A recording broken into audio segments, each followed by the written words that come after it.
Halo teman-teman semua, pada kesempatan kali ini kita akan membahas mengenai analisis kasus dari video yang berjudul Pengabdian untuk Negeri. Sebelumnya, izinkan kami memperkenalkan diri terlebih dahulu. Kami dari kelompok 1 kelas A3 BPPK Manado yang beranggotakan Muhammad Daniel Irfansyah, Naufal Saka Ginang Prasidina, Raihana Fahira Pradana, dan Willy Johannes Sinaga Naibaho. Ibu Sri Handayani adalah seorang guru di SD Desa Wates yang telah mengabdi sejak tahun 2006, sekaligus menjadi seorang penjahit. Setiap pagi, Ibu Sri Handayani bangun jam 3 untuk menjahit. Kemudian berangkat sekolah pukul 7.45 dengan jarak 5 km melewati jalan yang berkelok-kelok. Transportasi pribadi Ibu Handayani adalah sepeda motor yang ia bawa kemanapun pergi, baik berangkat sekolah ataupun ikut survei lapangan. Tidak jarang, Ibu Handayani terjatuh dari sepeda motornya, terlebih saat hujan, dikarenakan kondisi jalan yang rusak. Meskipun infrastruktur serta fasilitas yang dimiliki terbatas, Ibu Sri Handayani tetap berpegang pada komitmennya. Sejak awal mengajar di SD Wates, Ibu Handayani telah berkomitmen untuk tetap menjadi seorang guru di SD tersebut demi mengangkat pendidikan anak-anak yang diajarnya. Ibu Sri Handayani merupakan sosok seorang guru yang penyabar dalam menghadapi para muridnya. Dan terpenting baginya adalah para muridnya bisa menulis dan membaca. Meskipun di tengah kedukaan Ibu Sri Handayani yang kehilangan suaminya, dia berupaya untuk tetap tegar dan mengembalikan semangatnya untuk mengajar murid-muridnya. Ibu Handayani berprinsip bahwa apa yang kita tanam saat ini, selama kita menanamkan kebaikan, pasti akan mengunduh kebaikan itu. Dan apa yang kita tanam adalah untuk ibadah, sehingga kita tidak akan mengharapkan apapun selain pemberian yang Maha Kuasa. Nama saya Sri Handayani. Usia saya sekarang sudah 50 tahun. Saya bertempat tinggal tepatnya di Dusun Templek, Desa Jambon. Di rumah saya itu setiap pagi jam 3 saya sudah bangun, potong-potong. Penghasilan saya sehari-hari untuk menguliahkan anak saya, untuk kehidupan saya dari menjahit itu. Kalau saya berangkat sekolah itu Mas, saya jam 7 kurang seperempat. Jaraknya itu ya hanya 5 kilo, sekitar 5 kilo, tapi berhubung jalannya itu ya berkelok-kelok, kesannya itu lama sekali Mas. Terus saya ikut survei lapangan Mas, sampai saya itu pernah pada saat saya naik Sigit jualannya Mas, minta ampun. Saya jatuh berkali-kali Mas. Pernah saya tuh jatuh Mas. Karena hujan Mas ya, saat hujan itu. Terus sampai sini saya itu anak-anak itu sudah di depan menyambut guru-gurunya pada datang itu. Saya itu berjanji Mas, saya harus di sini. Walaupun saya ditawari di sekolah yang bagus-bagus saya tidak mau. Walaupun di SD ini fasilitas sarana prasarana itu kurang, tapi selama Bapak Ibu bu gurunya itu mengajar dengan tulus, ikhlas, betul-betul anak itu pasti bisa mengikuti pendidikan yang ada. Kalau saya mengandalkan gaji dari sekolahan Mas, jelas tidak cukup untuk. Tapi Allah itu mencukupi dengan keikhlasan saya untuk mengajar dini itu. Menurut saya berpikiran bahwa saya ingin menyumbangkan apa yang saya bisa untuk pendidikan yang ada di Dusun Wates ini. Kemudian jalan itu pengen saya itu tidak sesulit itu, sehingga kita bagi guru itu kalau mengajar ini sampai sini lebih cepat dan tidak jatuh lagi. Apa yang kita tanam adalah untuk ibadah, sehingga kita tidak akan mengharapkan apapun selain pemberian Allah. Itu prinsip saya. Berdasarkan video pengabdian Ibu Sri Handayani yang rela melewati perjalanan yang tidak mudah untuk bisa sampai ke sekolah setiap harinya, kita dapat mengetahui bahwa dalam menjalankan tugasnya, beliau telah menerapkan perilaku yang sesuai dengan nilai-nilai berakhlak. Salah satu nilai yang sesuai dengan perjuangannya yaitu nilai loyal.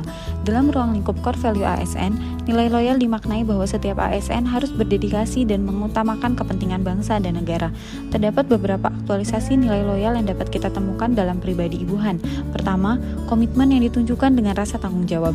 Ibu Han memiliki rasa tanggung jawab yang besar akan keberlangsungan kegiatan belajar mengajar di SD tersebut, sehingga ia rela melewati perjalanan yang jauh dan sulit untuk tetap datang ke sekolah setiap harinya. Kedua, dedikasi yang bermakna pengorbanan tenaga, pikiran, dan waktu demi tujuan yang mulia. Dedikasi Ibu Han bagi pendidikan Indonesia sudah tidak diragukan lagi, terlihat dari semangatnya untuk terus mengajar di tengah kondisi infrastruktur yang serba kekurangan. Ketiga, pengabdian, yaitu perbuatan baik sebagai perwujudan kesetiaan yang dilakukan dengan ikhlas. Seperti apa yang Bu Han katakan bahwa yang terpenting adalah bekerja dengan ikhlas. Apabila guru-gurunya mengajar dengan tulus ikhlas, pasti anak-anak yang bahkan berada di pelosok desa pun bisa mengikuti pendidikan yang ada. Selain itu, nilai core value ASN yang tercermin dari Ibu Sri Handayani adalah nilai harmonis. Nilai harmonis berkaitan dengan sikap saling peduli dan menghargai segala perbedaan yang ada. Dalam melakukan pengajaran kepada para siswanya, Bu Han tidak memandang latar belakang murid-muridnya. Hal tersebut dicerminkan dengan sikap Bu Han yang bersikeras untuk tetap mengajar di SD tersebut yang notabene orang tua siswanya bukan anak-anak pejabat. Selanjutnya terkait nilai atau perilaku yang tidak sesuai dengan core value ASN. Dari kisah pengabdian Ibu Sri Handayani dapat kita lihat bahwa salah satu alasan mengapa perjuangan Ibu Han dalam menjalankan tugasnya sebagai guru menjadi sangat berat adalah kondisi infrastruktur di daerahnya yang kurang memadai. Berangkat sekolah menyusuri jalanan yang berkelok dan bergelombang, Bu Han seringkali tergelincir jatuh dari motornya. Belum lagi saat datang ke sekolah, bangunan serta media pembelajaran yang tersedia masih belum memadai membuat Bu Han harus lebih ekstra dalam memberikan pembelajaran. Kasus tersebut mencerminkan bahwa masih adanya kesalahan atau kurang baiknya kinerja dari pihak lain, misalnya dari Dinas Pekerjaan Umum dan Dinas Pendidikan setempat yang masih belum bisa menyelenggarakan pembangunan infrastruktur yang merata hingga ke pelosok. Artinya masih ada nilai core value ASN yang belum diterapkan oleh pihak tersebut.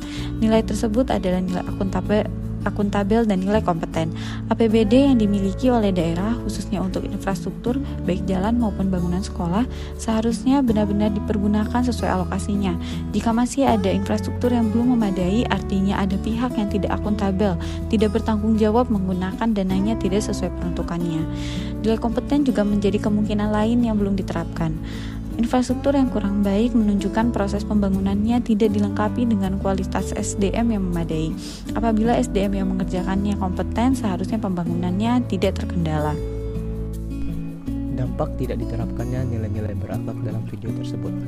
Masih adanya nilai-nilai yang belum diterapkan tentunya akan berdampak tidak hanya kepada satu pihak, yaitu para pengajar yang menjadi kesulitan dalam mengajar, tetapi juga berdampak pada murid-muridnya. Mereka mendapatkan pendidikan yang kurang memadai karenanya. Hal tersebut akan memberikan efek domino yang besar. Para siswa yang tidak bisa mendapatkan pendidikan yang baik akan berdampak kepada kualitas generasi penerus bangsa yang tidak maksimal. Hal tersebut kemudian berdampak pula pada pembangunan bangsa Indonesia yang menjadi terhambat. Dalam menuntut ilmu, sudah seharusnya para siswa diberikan suasana dan tempat yang nyaman, sehingga dapat mendorong proses pembelajaran berjalan dengan lancar. Seperti yang telah diketahui bahwa Desa Wates sangat tertinggal secara infrastruktur. Minimnya infrastruktur mengakibatkan kemiskinan serta ketertinggalan di desa.